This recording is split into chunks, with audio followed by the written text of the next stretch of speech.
While Ubisoft is known for making pretty good games, they're also known for selling 6 versions of said game at tiered pricing for often ridiculous sums of money. They typically sell games at a $60 price tag, but you'll often spend money trying to get the quote-unquote full experience.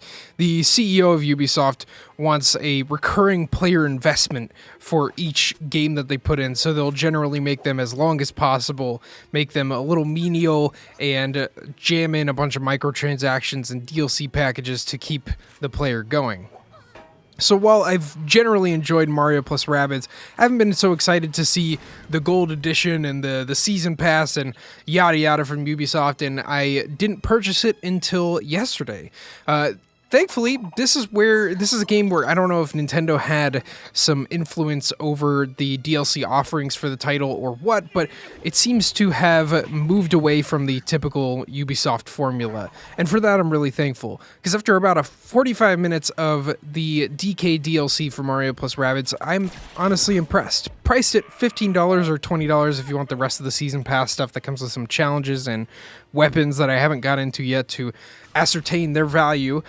But this DLC gives you 5 more worlds to venture through with new environments and soundtracks and level design, and it really just gives the whole thing a different formula. A lot of these are kind of texture swaps with different sound effects, like you're swapping coins for bananas and pipes for hollow tree trunks, but I think all of these are very aesthetically pleasing and just nice little callbacks to the Donkey Kong franchise. The music selection is a just range of familiar tunes from the Donkey Kong anthology with little twists here and there. They even, take some musical stylings from Donkey Kong 64, which hasn't been the most popular game to borrow from, it seems. The Donkey Kong inspired elements aren't They feel a little off-brand, but cool enough to see Donkey Kong moving through a 3D space, because we really haven't seen that since Donkey Kong 64. And DK, speaking of the big primate, he is a bulky character with a lot of crowd control mechanics, so it's an interesting new learning curve to play well with him as opposed to the main game. The main game, everybody has ranged weapons, and there's a certain emphasis that is put on those ranged weapons, whereas Donkey Kong, you're supposed to just get in there and start bashing people. He has a lot of tools that help him group the crowd together and then bash them with a bunch of cool attacks and send them in a bunch of different directions. The way he teams up with other Rabbids is interesting. He can throw Rabbids or other enemies at each other, so he's got a lot of options to really just shake up whatever is going on in the middle of the map, and I really enjoy that. Joining him, you've got way too many Rabbids. The Rabbid to Nintendo ratio is way off in the Rabbids' favor, with there being,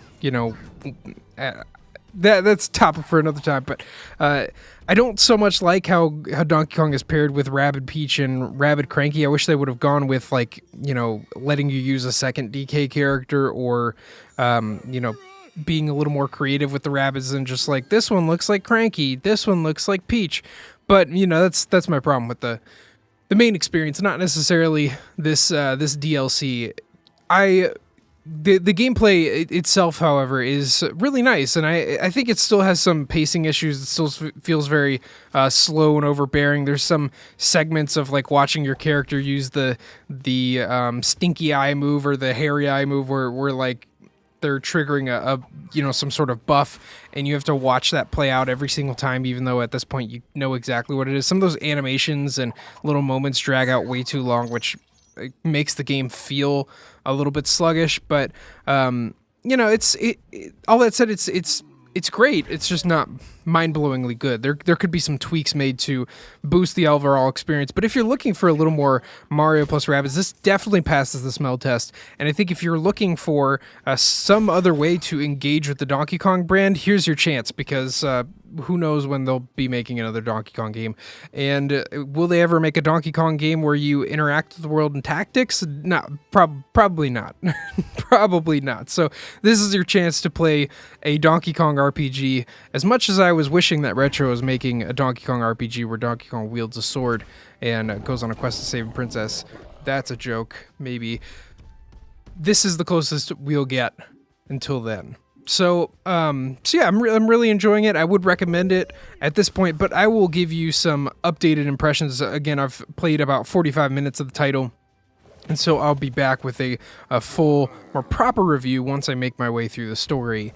So that'll be it for today's Nintendo Nightly. Thank you so much for tuning in. If you want to support the show and you're wanting to pick this up, there are Amazon links in the description to either the gold edition of the game that they're selling now that I think comes packaged with this, and as well as any eShop gift cards. Any purchase that you make through those Amazon links, a kickback comes to the show, so that would be much appreciated. Otherwise, subscribe, comment, engage with the channel. I'd love to know what you think of this game, of the channel in general, and I will see you tomorrow for more Nintendo Nightly.